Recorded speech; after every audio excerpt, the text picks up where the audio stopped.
Hey, it's Thomas DeLauer with SixPackAbs.com and welcome back to Apple Cider Vinegar Challenge Week. As I told you yesterday, I'd be breaking down a lot of the science of apple cider vinegar, and then later this week, I'm giving you my two favorite recipes, a morning recipe and an evening recipe, and then Friday, I'm having some people come on that have never tried my recipes before, and they're gonna try out the apple cider vinegar cocktails that I put together. But in this video, I wanna break down science. I wanna give you some legit peer-reviewed science surrounding the world of apple cider vinegar, particularly something known as acetic acid that is in apple cider vinegar that makes it exceptionally powerful when it comes down to multiple health benefits. So without further ado, I'm gonna jump right into it, but I do wanna make sure that you're sticking with me this entire week because you're gonna learn a lot about apple cider vinegar. Okay, so first thing I wanna talk about, we have to talk about the metabolism here for a second because apple cider vinegar wouldn't be what it is today if it didn't have an effect on the metabolism. A lot of people have talked about it, even Dr. Oz has talked about this. Now, what apple cider vinegar does is it upregulates fatty acid activity in the body. What that means is it allows fatty acids, which are the broken down parts of fat that you eat, into a usable form. It causes the body to want to use them more. It upregulates the usage of them. So instead of using maybe 50% carbs and 50% fat, the body will start to use more, maybe something in the way of 60 or 70% fat versus carbohydrates. So it works really, really powerfully. Then there's something known as uncoupling protein 2,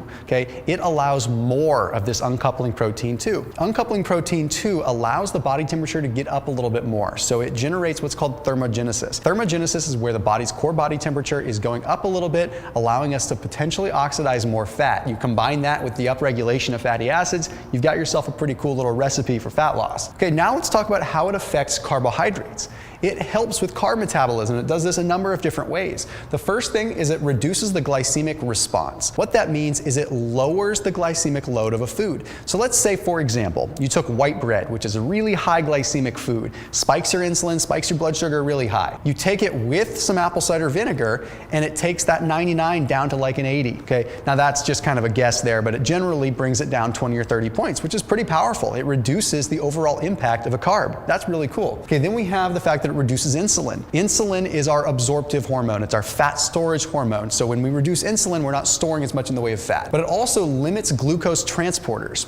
Now, how you limit glucose transporters is basically by restricting the amount of vehicles that can carry carbs through the body from the stomach. When you consume carbohydrates, they get to the stomach and then they hop on glucose transporters and travel around the rest of the body. Good old-fashioned apple cider vinegar reduces the number of glucose transporters, so the carbs don't get anywhere. They just get digested and removed. Okay, then we have all these other health benefits like the reduction of LDL cholesterol. It does this in a really unique way. There's something called chlorogenic acid that is in apple cider vinegar, and it prevents the oxidation of LDL cholesterol. You see, it's not LDL cholesterol in general that's bad, it's oxidized cholesterol that's bad. And this chlorogenic acid stops the oxidation process. So it means that less LDL cholesterol gets oxidized in your bloodstream. Then it reboots your gut health. Okay, powerful, powerful antimicrobial benefits there, okay? Helps restore good bacteria, kills off bad pathogens, bad bacteria. Good for just stabilizing your body. Now I have a bonus for you. I wanna talk about some of the ways that apple cider vinegar actually helps with fasting, because you're gonna wanna know this too, because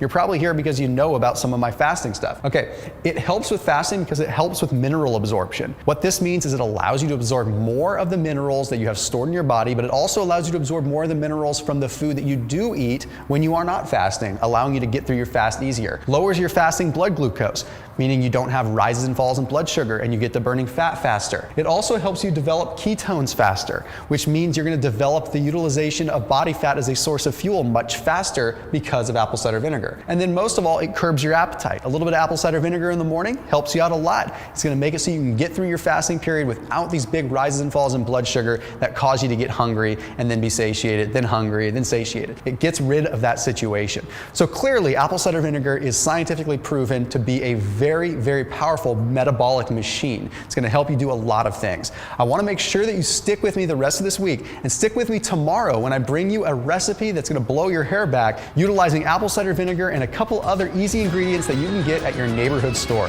So I will see you tomorrow as we continue Apple Cider Vinegar Challenge Week. See you then.